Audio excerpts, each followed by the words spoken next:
Hello नमस्कार, welcome to my channel the NCERT care. आज हम लोग linear equation in two variable सीखने वाले हैं और linear equation in two variable से आपके एग्जाम में 5 या 6 मार्क्स का क्वेश्चन आता है, जिसमें specially consistent, inconsistent and coincident से क्वेश्चन ज़्यादा होता है। क्वेश्चन में यूनिक सॉल्यूशन, नो सॉल्यूशन और इनफिनाइट नंबर ऑफ सॉल्यूशन से संबंधित क्वेश्चन होता है। तो आज हम उसी को सीखने वाले हैं, ठीक है। तो चलिए हम स्टार्ट करते हैं। जो यहाँ पर इक्वेशन दिया है ax1 plus by1 plus c1 is equal to 0, उसका हमने इक्वेशन लेट कर लिया है L1, ठीक है। उसी तरह से है ax2 plus by2 plus c2 is equal to 0, इसका इक्वेशन है L2, हमने लेट किया है।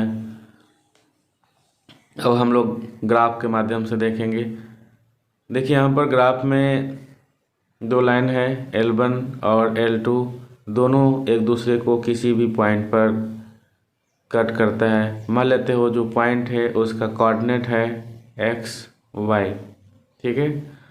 इस पॉइंट का कोऑर्डिनेट हमने लेट कर लिया है x और y है। जब दो लाइन किसी एक पॉइंट पर कटता है यानी इंटरसेक्ट करता है तो वहाँ पर कंडीशन होता है a1/a2 is not equal to b1/b2। और जब ये कंडीशन होता है a1/a2 is not equal to b1/b2, उस स्थिति में यूनिक सॉल्यूशन होता है, ठीक है। When the line L1 and L2 intersect at a point then the solution will be unique, यानी कि यूनिक सॉल्यूशन होता है। और जब यूनिक सॉल्यूशन होता है उस स्थिति में कंसिस्टेंट कहा जाता है। समझ में आ गया? कंसिस्टेंट कब होता है? जब दो लाइन किसी एक पॉइंट पर इंटरसेक्ट करता है, वैसी स्थिति में यूनिक सॉल्यूशन होता है, उसको हम लोग कहते हैं कंसिस्टेंट कहते हैं, ठीक है। नेक्स्ट है लाइन L1 और लाइन L2 दोनों कोइंसिडेंट करता है, दोनों कोइंसाइड करता है। एक लाइन के ऊपर दूसरा लाइन जब आ जाता है, ऐसी स्थिति में इनफाइनाइट नंबर ऑफ सॉल्यूशन होता है, ठीक है। यहाँ पर L1 और L2 आपको दिख रहा है, दोनों लाइन एक के ऊपर है। ऐसी स्थिति में रिलेशन होता है a1/a2 is equal to b1/b2 is equal to c1/c2। When the lines L1 and L2 are coincident, then infinite number of solution। ये कंडीशन आपको याद रहना चाहिए, a1/a2 is equal to b1/b2 is equal to c1/c2, ठीक है। Calculation में इसका सबसे ज़्यादा इस्तेमाल होने वाला है। नेक्स्ट है a1/a2 is equal to b1/b2 is not equal to c1/c2। जब लाइन L1 और L2 एक दूसरे का पैरेलल होता है तब ये कंडीशन होता है, ठीक है। When the line L1 and L2 are parallel no solution. जब लाइन पैरेलल होगा कोई सॉल्यूशन नहीं होगा, और जब कोई सॉल्यूशन नहीं होता है तो हम उसे कहते हैं इनकंसिस्टेंट कहते हैं। क्या कहते हैं? इनकंसिस्टेंट। इनकंसिस्टेंट के केस में नो सॉल्यूशन होता है। क्यों? क्योंकि लाइन पैरेलल होता है। एक बार फिर हम लोग इसको रिवाइज करते हैं, बहुत इंपॉर्टेंट है। कंसिस्टेंट के केस में यूनिक सॉल्यूशन होता है, इंटरसेक्टिंग लाइन होता है, ठीक है। किसी एक पॉइंट पर दो लाइन इंटरसेक्ट करता है इसलिए यूनिक सॉल्यूशन होता है। कंसिस्टेंट होता है, इंटरसेक्टिंग लाइन होता है, और कंडीशन आपको दिख रहा है वो याद रखना है। नेक्स्ट है इनफिनाइट नंबर ऑफ सॉल्यूशन के केस में कोइंसिडेंट होता है, और वहाँ पर रिलेशन आपका a1/a2 is equal to b1/b2 is equal to c1/c2 होता है, ठीक है ना। नेक्स्ट है इनकंसिस्टेंट के केस में लाइन पैरेलल होता है, यानी कि कोई सॉल्यूशन नहीं होता है। रिलेशन होता है a1/a2 is equal to b1/b2 is not equal to c1/c2। Clear? अब हम एग्जाम्पल से समझते हैं। If a pair of linear equations is consistent then the line will be always intersecting. Consistent के केस में लाइन हमेशा इंटरसेक्टिंग होता है, ठीक है ना। नेक्स्ट क्वेश्चन हम लोग देखेंगे, द वैल्यू ऑफ के for which the system of linear equations x plus 2y is equal to 3, 5x plus ky plus 7 is equal to 0 is inconsistent.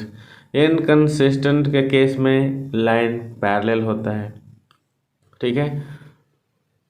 जब लाइन पैरेलल होता है तो कोई सॉल्यूशन नहीं होता है। तो देखिए आपका इक्वेशन है, आप इस तरह से लिख लीजिए। तो x plus 2y minus 3 is equal to 0 और 5x plus ky plus 7 is equal to 0।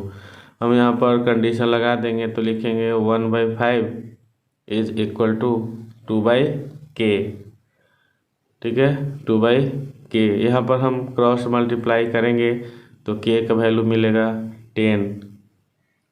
तो यहाँ पर ऑप्शन के हिसाब से आंसर हो गया डी नंबर, के का वैल्यू आ गया 10। नेक्स्ट है द वैल्यू ऑफ के for which the system of equations x plus y minus 4 is equal to 0, 2x plus ky is equal to 3 has no solution. अभी आप जो बनाए थे सेम क्वेश्चन है, नो सॉल्यूशन के केस में लाइन पैरेलल होता है और condition a1/a2 is equal to b1/b2 is not equal to c1/c2 होता है, ठीक है। यहाँ पर हम सबका वैल्यू पुट करेंगे। a1 का वैल्यू है 1 और a2 का वैल्यू है 2, उसी तरह से b1 हो गया 1 और b2 हो गया k। नेक्स्ट है नॉट इक्वल टू c1 का वैल्यू -4, c2 का वैल्यू -3। हम बारी बारी से बनाएं। अगर हम इधर k का वैल्यू लें और 1/2 का, तो देखिए k का वैल्यू आएगा यहाँ पर आपका क्रॉस मल्टीप्लाई करने के बाद k इज इक्वल टू 2, जो कि ऑप्शन नंबर बी होगा। अगर हम इधर बनाएं तो यहाँ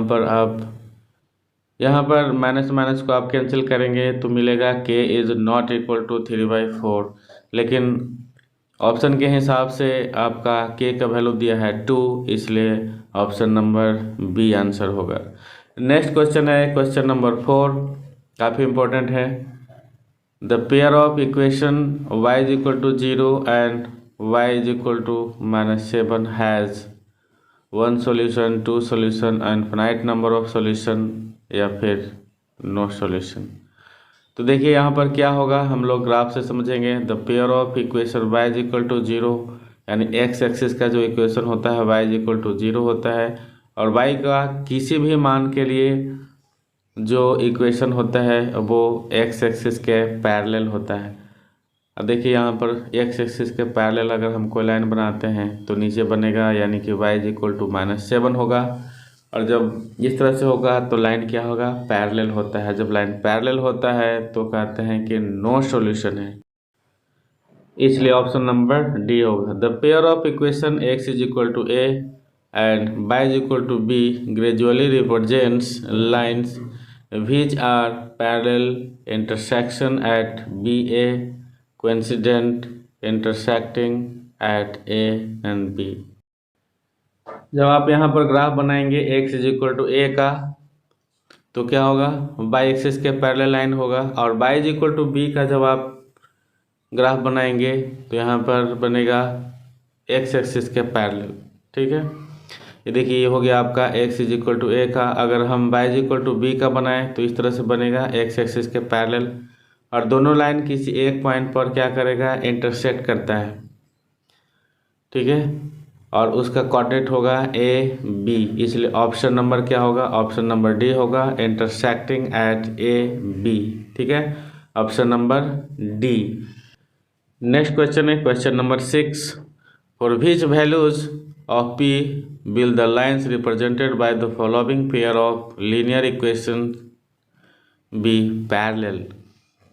दो इक्वेशन है यहाँ पर आपका, हम यहाँ पर कंडीशन अप्लाई करेंगे पैरेलल के केस में। a1/a2 is equal to b1/b2 is not equal to c1/c2, ठीक है। तो यहाँ पर आप लिखेंगे 3/6 और यहाँ पर हो जाएगा 1/2 नॉट इक्वल टू 5/p। यहाँ पर p का वैल्यू निकालेंगे, आपका क्या आएगा, p is not equal to 10, यानी कि p का वैल्यू 10 के बराबर नहीं होगा, यानी कि ऑप्शन नंबर फर्स्ट होगा, ऑल रियल वैल्यूज एक्सेप्ट 10। ठीक है ना। नेक्स्ट क्वेश्चन है, if the lines given by 3x plus 2ky is equal to 2 and 2x plus 5y plus 1 is equal to 0 are parallel, तो हम कंडीशन लगाएंगे, parallel वाला लिखेंगे 3/2 इज इक्वल टू 2k/5।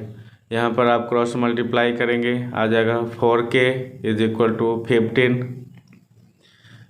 यानी कि k का वैल्यू आएगा 15/4, ऑप्शन नंबर बी।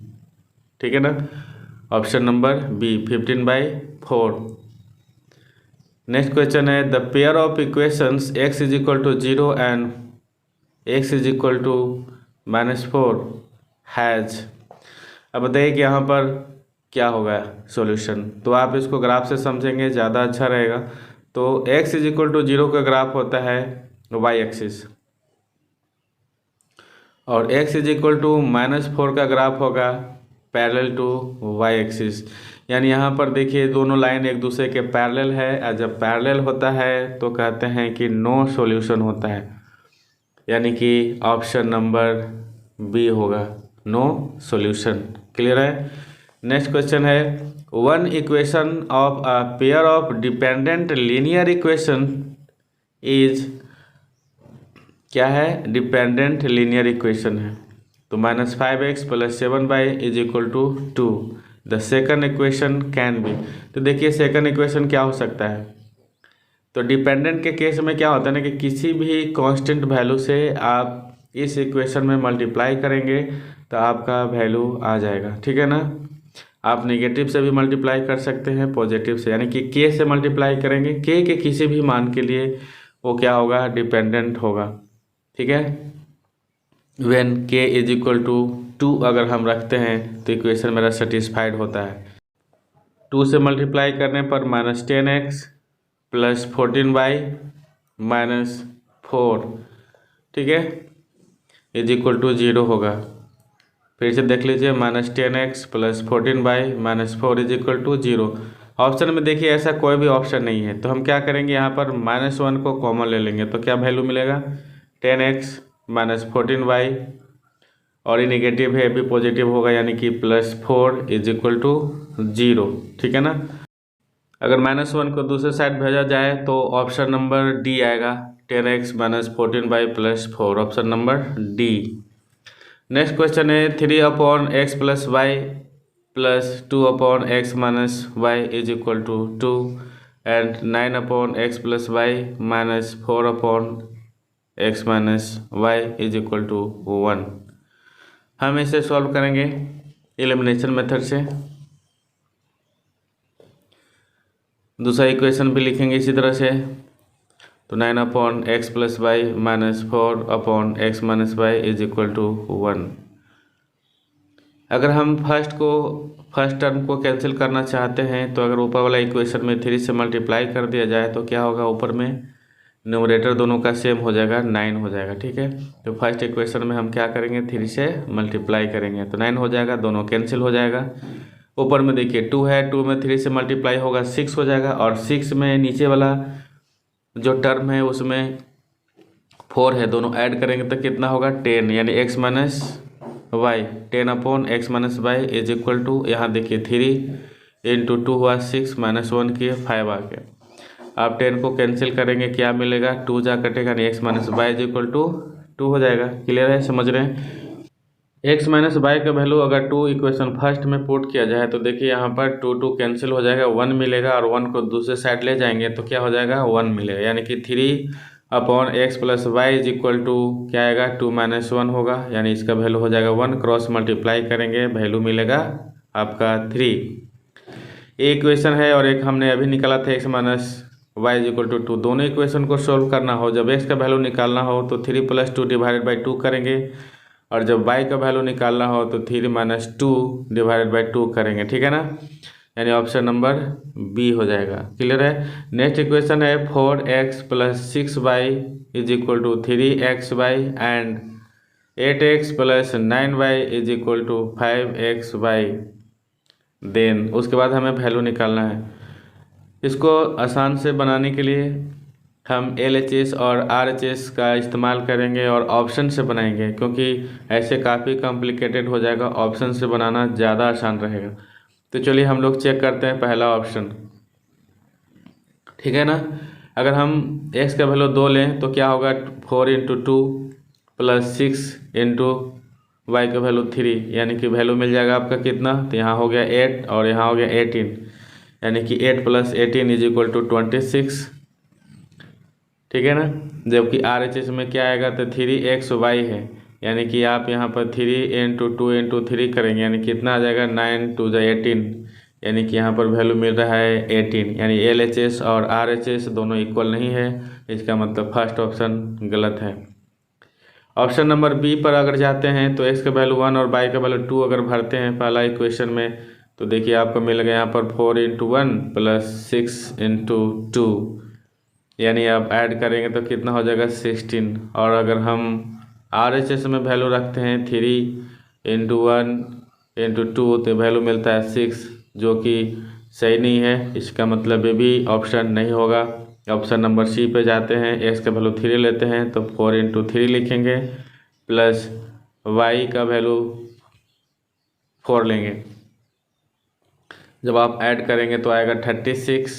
और अगर आप RHS में 3 × x का वैल्यू 3 × y का वैल्यू 4 लेते हैं तो यहाँ पर क्या आता है, 3 × 3 × 4, यानी 3 3 = 9 × 4 यानी 36। तो देखिए ऑप्शन नंबर सी में LHS = RHS हो रहा है, इसका मतलब ऑप्शन नंबर सी सेटिस्फाइड करता है, इसलिए ऑप्शन नंबर सी आंसर होगा। क्लियर है।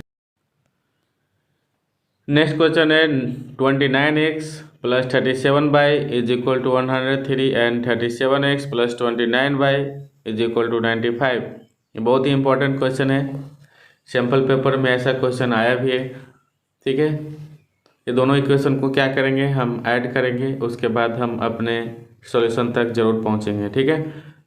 तो हम यहाँ पर इक्वेशन को लिखेंगे, दूसरे इक्वेशन को भी लिख करके ऐड कर देंगे, तो क्या होगा, 37x और यहाँ पर 29y = 95, दोनों ऐड कर दीजिए। क्या मिलेगा यहाँ पर, 9 7 16 की 6 हाथ में, 1 3 2 5 1 6, यानी कि 66x, और यहाँ भी इसी तरह से आएगा 66y = यहाँ पर कितना हो जाएगा, 5 3 8 9 और 1, यानी कि 198 198। अगर हम 66 को कॉमन ले तो x + y = 198, यानी कि 66 से 3 जा कैंसिल होगा, ठीक है, यानी x + y = 3 आ रहा है। और ऑप्शन में आप देख लीजिए कि कौन सा ऐसा ऑप्शन है जिसमें दोनों को ऐड करने के बाद 3 आता है, तो जो कि ऑप्शन नंबर बी है, x का वैल्यू 1 और y का वैल्यू 2। अगर हम इसमें रखते हैं तो 3 आ जाता है, मतलब इक्वेशन सेटिस्फाइड करता है। पहला ऑप्शन नहीं होगा, क्योंकि अगर आप रख दें तो 5 आ जाता है, तो ऑप्शन नंबर बी सेटिस्फाइड करता है। क्लियर है, यानी answer option number B. Next question है 2 to the power x + y = 2 to the power x - y = square root of 8, then the value of y is। तो हम इसको इस तरह से पावर नोटेशन के रूप में लिख सकते हैं, ठीक है। अगर हम इस तरह से लिखें, आप जानते हैं कि जब बेस सेम होता है तो पावर भी सेम होता है, यानी x + y = x - y होगा, x कैंसिल हो जाएगा, यानी y का वैल्यू क्या आएगा, इस तरह से 2y = 0, यानी y = 0 हो जाएगा, ठीक है। अब हम y का वैल्यू 0 पुट करें तो ऑप्शन नंबर सी है। अगर हमें x का वैल्यू अगर पूछा जाए कि x का वैल्यू बताइए, तो देखिए हम लिख सकते हैं x + y = 3/2 भी लिख सकते हैं, यानी y का वैल्यू अगर हम 0 रख देते हैं तो मेरा क्या आता है, x का वैल्यू 3/2 आ जाता है। क्लियर है। नेक्स्ट क्वेश्चन है if a pair of linear equation is consistent then their graph lines will be. जब कंसिस्टेंट होता है तो लाइन क्या होता है, इंटरसेक्टिंग लाइन होता है। कंसिस्टेंट के केस में क्या होता है, लाइन इंटरसेक्टिंग होता है। इस तरह से आपने सीखा है कि मान लीजिए कि कोई ग्राफ है, L1 है और एक L2 है। देखिए किसी एक पॉइंट पर कट करता है, इसलिए क्या होता है, कंसिस्टेंट के केस में ऑलवेज इंटरसेक्टिंग होता है, यानी इसका रिलेशन भी होता है A1/A2 is not equal to B1/B2। If a pair of linear equation is inconsistent then their graph lines will be. Inconsistent के केस में लाइन क्या होता है, पैरेलल होता है। इस तरह से बनता है इसका ग्राफ, ठीक है। और जब पैरेलल होता है तो नो सॉल्यूशन होता है, इसलिए आपको याद रखना है इनकंसिस्टेंट होता है, पैरेलल होता है, नो सॉल्यूशन होता है। Option number first. No solution के केस में क्या होता है, नो सॉल्यूशन के केस में A1/A2 is equal to B1/B2 is not equal to C1/C2 होता है, ठीक है ना। तो इसलिए आपको ये भी याद रखना है। नेक्स्ट क्वेश्चन है question number 16। The graph of the equation 6x - 2y + 9 is equal to 0 and 3x - y + 12 is equal to 0 are two lines which are. तो देखिए यहाँ पर ऐसे पता नहीं चलेगा, हम लोग कंडीशनल अप्लाई करेंगे और देखेंगे कौन सा कंडीशन सेटिस्फाइड करता है, उसके हिसाब से आंसर होगा। तो चलिए हम लोग लगाते हैं A1/A2 और इधर B1/B2 C1/C2, देखते हैं कहाँ पर इक्वल होता है, कहाँ पर नॉट इक्वल टू होता है। तो हमने यहाँ पर वैल्यू इस तरह से रख दिया है, इधर C1 का भी वैल्यू रख दीजिए, तो यहाँ पर हो जाएगा आपका 9/12 हो जाएगा, ठीक है ना। और आप सबको कैंसिल कर दीजिए, तो जब कैंसिल करेंगे तो यहाँ पर मिल जाएगा 3, नीचे मिल जाएगा आपका 4, ठीक है। अब देखिए इधर आपका जो वैल्यू है, यहाँ पर 3 से काटेंगे 6 को तो 2 मिलेगा, यानी कि 2 is equal to 2 is not equal to 3/4, यानी आप इस तरह से लिख दीजिए, यानी कि 2 इज इक्वल टू 2 और नॉट इक्वल टू 3/4। तो देखिए कि ए रिलेशन कब आता था, ऐसा रिलेशन पैरेलल के केस में आता था, है ना। A1/A2 is equal to B1/B2 is not equal to C1/C2। Option number B, parallel condition, no solution, inconsistent. The graph of the equation 2x + 3y - 2 is equal to 0 and x - 2y - 8 is equal to 0 are two lines which are। फिर यहाँ पर हम condition apply करेंगे, उसके बाद answer पता चलेगा क्या होने वाला है। तो 2/1 इज इक्वल टू, यहाँ लिखेंगे आप 3/-2, ठीक है ना। और यहाँ आप देख सकते हैं A1/A2 is not equal to B1/B2 आ रहा है, और ऐसा कंडीशन तब होता है जब लाइन क्या होता है, intersecting exactly at a point होता है, ठीक है। नेक्स्ट क्वेश्चन है question number 18। 5x - 15y is equal to 8 और 3x - 9y is equal to 24/5 है। यहाँ अगर आप कंडीशन अप्लाई करते हैं तो देखिए यहाँ आपका मिलेगा, सबको पहले कैंसिल करना होगा, 8 3 जा, और यहाँ पर आप करेंगे तो ऊपर में 5 और नीचे में 3 मिलेगा, यानी कि इसमें सब कंडीशन सेटिस्फाइड हो रहा है, इक्वल है, मतलब 5/3 5/3 5/3 आ रहा है। और A1/A2 is equal to B1/B2 is equal to C1/C2 तभी होता है जब लाइन क्या होता है, कोइंसिडेंट होता है, यानी कि एक के ऊपर दूसरा लाइन होता है, तब एक कंडीशन अप्लाई होता है। Option number A. Next question है the sum of the digit of a 2 digit number is 15। The number obtained by interchanging the digits exceeds the given number by 9। The number is, तो let the unit digit be x and the tens digit be y, then the number is 10y + x। क्या करते हैं ना, tense में 10 से multiply करते हैं, unit में 1 से मल्टीप्लाई करते हैं, और नंबर हम लोग फाइंड करते हैं। नंबर हो गया, अगर रिवर्स नंबर निकालेंगे तो क्या करेंगे, यहाँ पर वैल्यू को इंटरचेंज कर देंगे, यानी कि x की जगह पर y और y की जगह पर x हो जाएगा, यानी ये आपका इंटरचेंजिंग नंबर हो जाएगा। क्लियर है। अब आप दोनों का डिफरेंस निकालेंगे तो क्या मिलेगा, आपका वैल्यू आएगा नीचे वाला, यानी इंटरचेंजिंग नंबर में से नंबर को माइनस करेंगे, 9 आएगा, x - y is equal to 9, यानी कि 9 ब्रैकेट के अंदर x - y is equal to 9 होगा, और 9 9 आप कैंसिल करेंगे तो मिलेगा x - y is equal to 1, और गिवन है यहाँ पर x + y is equal to 15, ठीक है ना। x + y is equal to 15 है। आप दोनों इक्वेशन को सॉल्व करेंगे तो आपका क्या मिलेगा, एक नंबर मिलेगा आपका 7 और दूसरा मिलेगा 8। यहाँ पर x का वैल्यू ग्रेटर है क्योंकि x - y is equal to 1 है, यानी कि ऑप्शन नंबर डी हो जाएगा, ठीक है। Thank you for watching the video. Thank you.